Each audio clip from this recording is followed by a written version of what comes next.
process here is really going to help us just determine the effectiveness of the CSTP, and also your intentional planning of the lesson, and really just thinking about the achievement descriptors, what the students are supposed to be doing in Module 1. So I picked a couple work samples here. Again, thank you, I printed these out for us again. I did pick 2 EL students that I'd love to hear your feedback on, and then also a very high student as well. So when looking at these work samples, what did you notice first? And again, I'll just be taking notes to put in our document when we finish. So one of the things I was looking for in this lesson that I wanted students to be able to do independently is find the endpoints, find the midpoint, and then mark where the number is. And that's what I was looking for on all of these. And I was really proud that so many of them got the first couple problems on this, where they had to round these smaller numbers. And then it was interesting seeing who got this last one, because that one we hadn't really done in the lesson, and so I was wondering what they would do. Would they be able to transfer like what we did in the other numbers to this bigger number? And I can see like this student 1 and student 3, who are both ELLs, like they got it. They got they rounded to the thousands place. And then this student who's lower, he rounded to the 100,000 place. So if this was rounded to the 100,000 place, he would have gotten it. Okay, so when you're saying they got it, so they're showing you placement, vocabulary words, and like the correct number, like the midpoints? Yeah. Spectacular. So what makes you think, why do you think they were so successful in this? What were moves that you did, or what were the students doing? Why do you think they were able to nail it, as you said? I think, so student 1 is pretty high. He's an ELL, but he's pretty close to reclassifying as an ELL, and so he's one of those kids that I would expect to get this. And I think like there's something about even just like how it's written that makes me feel like he's very confident in it. And I think that's because we practiced so many times and we practiced together, and they had some opportunities to talk to one another about finding the endpoint and the midpoint. And I also think like the way that I had them like as a group decide where the number would be on the line helped a lot of them with that piece of it, because sometimes they get the endpoints and the midpoints and then they can't find the number. Yes. And I would definitely agree with that. Focusing on how we're focusing on your lesson planning, you really did plan for that like gradual release. And really, I just want to point out one thing that I think really helped them too, just what you were kind of saying, is like your visuals and having like you had the whole entire vertical number line, and it was actually like interactive. We're going to kind of go through my notes with that too.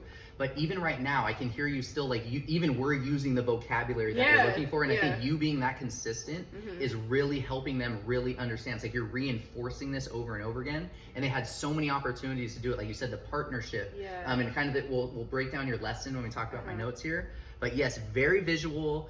And again, the students did have those opportunities to talk and at least see each other coming up to the whiteboard and putting the right placement. And I do think hearing the same vocabulary every time. What are the endpoints? What's the midpoint? Where's the number? What are the endpoint? You know, over and over, and like hearing that academic language again and again and again, like obviously it got internalized. Exactly, and that's one of the things we're going to get into the observation protocol. But one thing I wrote is consistent directions, consistent like understanding, like even from the beginning. We'll get into it, but even like your objective and learning target for the day, it was very clear, and the students knew what the expectations were. So yes, you were very clear and concise, like not just in your lesson planning, but even your delivery.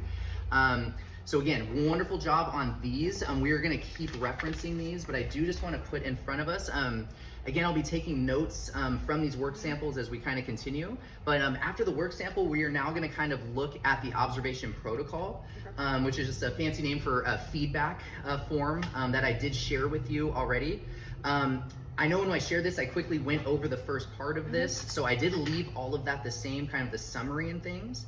But I wanted today to be really just a time to dive in into the data, and so we both kind of recognize this form. I did highlight a few ideas, ELL talking points, and I can kind of share different tallyings that I took based on what we talked about in the pre-observation meeting, and we'll kind of go over like next steps as we kind of go through this. But let's see, so the first comments I had was your modeling. your modeling in class from the beginning of your lesson to the end of the lesson was absolutely spot on. And you actually, it was so strong that you actually had students started modeling with you by the end when they were bringing up to find where the endpoints and the midpoints were and which post-it lines up where. That was because of your modeling. So based on the video and the feedback form, let's see here. So going over, let's first go over the feedback form, and we can also talk about the video that we just watched.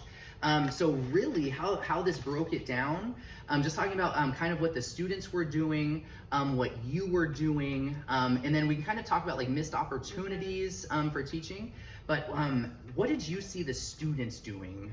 What were the students doing during this time for you? Like during the entire lesson? Yes, so what did you see them doing? I mean, like, obviously, like, they knew their routine of coming to the rug, starting the warm-up. They knew their routine of the fluency, and from what I saw, I think I had all of them doing all the things. Exactly. Ooh, and I actually tallied on that. So one of my tallies was on average, 11 out of 13 students were raising their hand for every question. And that was averaging the whole like 45 minutes that they were on the carpet. So yeah, so the participation was definitely high. I'll agree with that. And I think something else that really supported it, again, was your lesson planning, how you went from the fluency, the slides that you created, kind of spiraling the skills that they would need for the lesson, and then that beautiful launch. It was like you were giving them a real life situation when they had to round how far it was from like San Francisco to New York and about how many miles. I think that really opened up their eyes. Oh, this is why we round. Right, and I think like this group is interested in maps. Like a lot of kids are. Like that's interesting to them, to know how far something is and looking at that. So exactly, and again, visuals. This is especially when we're looking at the ELs. When I was coming in and taking the data, they were using that, and really what I saw was your differentiated groups. So you kind of had the one group at a time on the carpet. I think that really helped as well. But the lesson flow. With the visuals and the modeling, that was really pushed very well. And then I also wrote, you had hand signals, you had signal words. And then the one thing that was really strong was your equitable partnerships.